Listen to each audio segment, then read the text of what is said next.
Stories చెప్పారా? మరి రేపు నుంచి మీరు ఏం చేస్తారు? చదువుకుంటారా? మీకు సెలవులు ఇవ్వలేదా పిల్లలు? ఇచ్చేసారా? మరి రేపు నుంచి స్కూల్ లేదుగా మీ అందరికీ? మరి రేపు నుంచి మీరు ఎక్కడికి వెళ్తారు? మీకు ఇంకా రేపు కూడా వీడియోస్ ఉందా? ఓ అవునా, లేదా? సరే పిల్లలు, మీకు అందరికి ఒక చిన్న కథ చెప్పనా? కథ కోసమే వెయిటింగ్ నేను ఇంత నుంచి. త్వరగా చెప్పండి అంకుల్. మరి బైబిల్లో ఒక చిన్న పాప వాళ్ళ అమ్మా నాన్ని కోల్పోయిందంట, చనిపోయారు. ఎవరు? ఒక పాప పేరు నేను చెప్పే ముందు ఆ పాప గురించి కొంచెం బ్రీఫ్ ఇంట్రడక్షన్ ఇస్తాను. ఓకేనా? మరి పిల్లలు, మీ అందరికీ తల్లిదండ్రులు ఉన్నారా? మరి నిన్న పాకిస్తాన్ వాళ్ళు వచ్చి జమ్మూ కాశ్మీర్లో చాలా మందిని చంపేశారు. మీకు తెలుసా? తెలుసు కదా. మీరు చనిపోయిన కుటుంబాల కోసం మీరు ప్రార్థన చేస్తున్నారా? మరి మనందరం చేయాలి కదా పిల్లలు. మొన్న మయన్మార్ భూకంపంలో 15,000 మంది చనిపోయారు, తెలుసా మీకు? థాయిలాండ్లో 70,000 మంది భూకంపం వచ్చి చనిపోయారు, తెలుసా మీకు? మరి చాలా మంది పిల్లలకి తల్లిదండ్రులు లేకుండా ఉన్నారు కదా. అలాంటి వాళ్ళ కోసం మనం ప్రార్థన చేయాలి కదా. చేద్దామా? మరి వాళ్ళకి తోచిన సహాయం మనం చేద్దామా?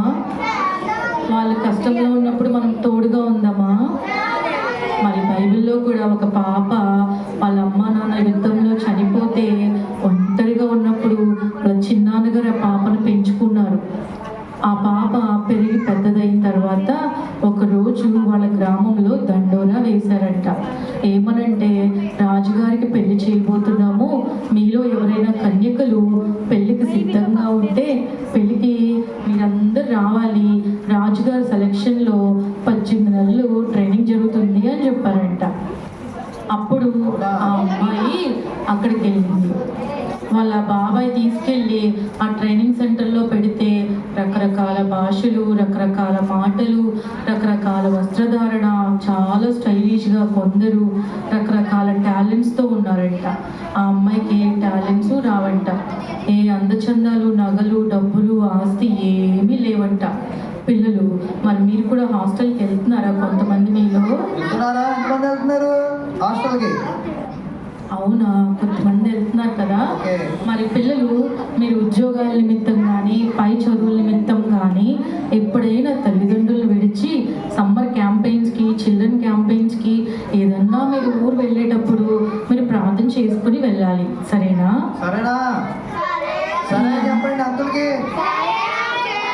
ఈ అమ్మాయి మరి ఒంటరి పోరులో అక్కడికి వెళ్తే అక్కడున్న ఆడవాళ్ళందరూ ఈ అమ్మాయి చాలా ఆట పట్టించి, చాలా గొడవలు చేసి, చాలా బాధలు పెట్టేవాళ్ళంట పిల్లలు. కానీ ఆమెకు తెలిసింది ఒక్కటే, ఏంటో తెలుసా?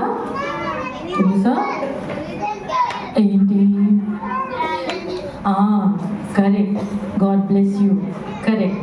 ఆ అమ్మాయికి ఒక్కటే టాలెంట్, ఏంటంటే ప్రార్థన చేసుకోవడం. ఆ అమ్మాయి అలాగే ప్రార్థన చేసుకుంటూ ఉండేదంట. చాలామంది మంచి మంచి రాజుగారి దగ్గర ఉన్న వాళ్ళందరూ ఫ్రెండ్స్ అయ్యారంట. ఆ అమ్మాయికి అన్ని విషయాల్లో సహాయం చేశారంట. రాజుగారు సెలక్షన్ చేసేటప్పుడు భయం వేసిందంట.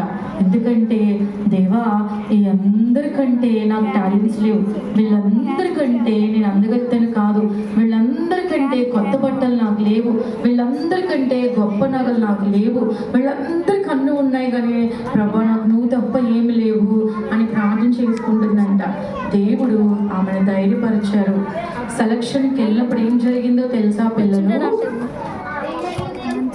జనరల్గా ఇంటర్వ్యూకి వెళ్తే టాలెంట్ చూస్తారు, పెళ్లి చూపులకి వెళ్తే అందం చూస్తారు, అవునా? కానీ రాజుగారు ఈమెను చూసినప్పుడంట ఆ దేవుడు ఆయన మనసులో దయ పుట్టించారంట. ఈ అమ్మాయికి సరైన వస్త్రాలు లేవు, ఆభరణాలు లేవు, టాలెంట్స్ లేవు, అయినా కానీ ఈ అమ్మాయిలో ఉన్న సుగుణము, మంచితనము రాజుగారికి నచ్చి రాజుగారు అన్నారంట, ఈ అమ్మాయి చాలా గుణవతిగా ఉంది, ఈ అమ్మాయి చూస్తే నాకు దయ కలుగుతోంది, ఈ అమ్మాయి చూస్తే చాలా మంచిగా ఉంది, ఎందుకో నా మనసు ఏమనే పెళ్లి చేసుకోమని చెప్తుంది అన్నారంట. అని ఆ అమ్మాయిని సెలెక్ట్ చేస్తే అందరూ కుళ్ళుకున్నారంట పిల్లలు. అయినా కానీ రాజుగారు ఆమెని పెళ్లి చేసుకున్నారంట. ఆమె పెళ్లి చేసుకుంటే మాకేంటి అని మీరు అనుకుంటారా? అంతేగా. అంతే కదా అన్నయ్య? ఆ, అవును, నువ్వు ఆలోచించింది కరెక్టే. దేవుడి నిర్ణయాలు మనకి కొన్ని అర్థం కావు. వాళ్ళు పెళ్లి చేసుకుంటే మనకేంటి, నిజమే. కానీ ఆ రాజుగారు ఎవరో తెలుసా? ఎవరు? 127 దేశాలకి మహారాజు ఆయన. అవునా? అవును, ఒక్క దేశం కాదు, ఎన్ని 2 దేశాలు దేశాలు కాదు, పిల్లలు? 127 కంట్రీస్ కి ఆయన కింగ్. 127 దేశాలకి ఒక్కడే రాజంట. కింగ్. ఆయనకి భార్య అవడం అంటే మాటలా చెప్పండి? దేవుడి కనికరము, ప్రేమ, దయ లేకపోతే ఇవి సాధ్యం కాదు. మీరు రేపు ఎంతమంది మీకు కాంపిటీటర్స్ వచ్చినా మీకే ప్రైజ్లు వస్తాయి. సింగింగ్లో, డ్యాన్స్లో, కాంపిటీషన్స్లో, గేమ్స్లో, ఆటల్లో, పాటల్లో. ఎందుకంటే మీరు దేవుని బిడ్డలని మీరు ఎప్పుడూ మర్చిపోవట్లేదు కాబట్టి. ఓకేనా పిల్లలు? మీరు ఉద్యోగాలకు వెళ్ళినా, మీకు ఎక్కడెక్కడ మీకు ఎదురవుతున్న సమస్యల్లో దేవుడు మీకు జయాలు ఇవ్వాలి అంటే మీరు ఎల్లప్పుడూ దేవుడిని విడిచిపెట్టకూడదు. సరేనా పిల్లలు? సరే అని చెప్పండి. నిజంగా మీరు నమ్ముతున్నారా? యేసయ్య మీకు తోడుంటే మీకు జయాలు వస్తాయని మీరు నమ్ముతున్నారా? నమ్ముతారన్నారా? నమ్మట్లేదా? చెప్పాలి. ఆ అమ్మాయి చాలా పేదరాలు కాబట్టి వాళ్ళ దేశంలో ఒక ఆయన వాళ్ళ సామంత్ ఏం చేశారంటే, అయ్యో ఓ రాజుగారు, మన దేశంలో వేరే దేశాల నుంచి వచ్చిన వాళ్ళు బానిసలుగా ఉండి అప్పుడు ఏం జరిగిందో తెలుసా? చెప్పండి, ఏం జరిగింది? ఏం జరిగింది? అప్పుడు ఏం జరిగిందంటే, అవును, మన దేశంలో ఉన్న ప్రజలు తగ్గిపోతున్నారు, మన దేశంలో ఉన్న ప్రజలకు ఉద్యోగాలు ఉండట్లేదు. అయితే ఇతర దేశాల బానిసల్ని పంపేయండి అంటే పంపడం కంటే చంపేద్దామని నిర్ణయం తీసుకున్నారంట. ఏం చేయాలంట పిల్లలు? చెప్పేద్దాం అనుకున్నారంట. అమ్మా, అమెరికాలో కూడా ట్రంప్ గారు ఇండియన్స్ని పంపించేస్తున్నారు. ఎందుకంటే అన్యాయంగా, అక్రమంగా వాళ్ళ దేశంలోకి వెళ్ళిపోయిన వాళ్ళని తరిమేస్తున్నారు కాబట్టి. పాకిస్తాన్లో కూడా తరిమేశారు. నిన్న కూడా మన ఇండియాలో పాకిస్తాన్లో అందరూ తరిమేశారు. మీకు తెలుసా పిల్లల ఈ విషయం?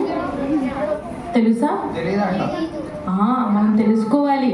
భారతదేశంలో కూడా పాకిస్తాన్ ముస్లింలందరినీ తరిమేసి పాకిస్తాన్ వెళ్ళిపోమంటున్నారు.